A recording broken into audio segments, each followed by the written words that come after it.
Hello, Raleigh. This is Whitney Hill, wishing everyone a Merry Christmas or a Happy Hanukkah or whatever season you're celebrating right now. I want to talk with you real quick about the homeless trend in Raleigh. And I've been living in Raleigh for multiple decades, and there's always been some homeless here in Raleigh. What's disturbing here over the last number of years that we've seen this trend accelerate. And I think there's some reasons. So, we're starting to look like we're heading in the direction of some cities like San Francisco, Seattle, those type of places where homeless people all of a sudden start showing up.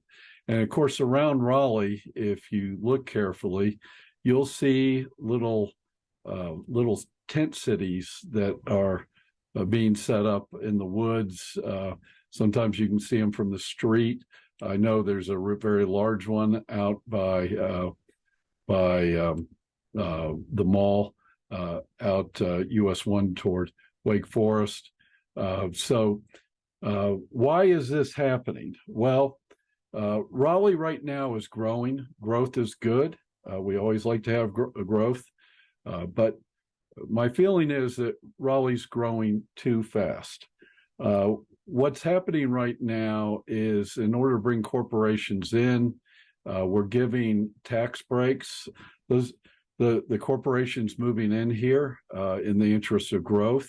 What ends up happening is that we're raising taxes on city taxes, county taxes on the backs of people who already live here, people who built the city. For folks who are fixed incomes, this causes problems with them over the long haul, along with inflation, be able to afford to continue to live here. And also, too, it's put pressure on lower income groups, blue collar workers, folks that a lot of times are renting, and what used to be affordable starts not being affordable, in that the rent rates are skyrocketing. So when folks' leases come up, they discover that they can't afford to live in the apartment that we live in.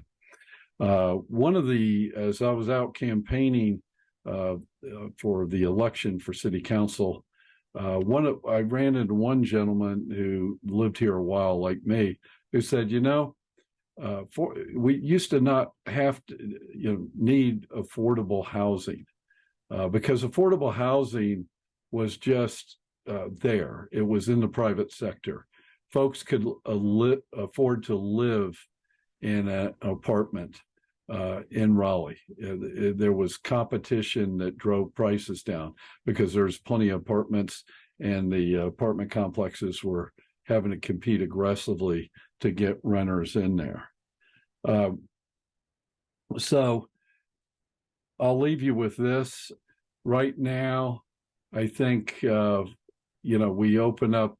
We're building a lot of expensive high rises, and that's good. Information workers moving into town, especially younger folks, really like to live in these places.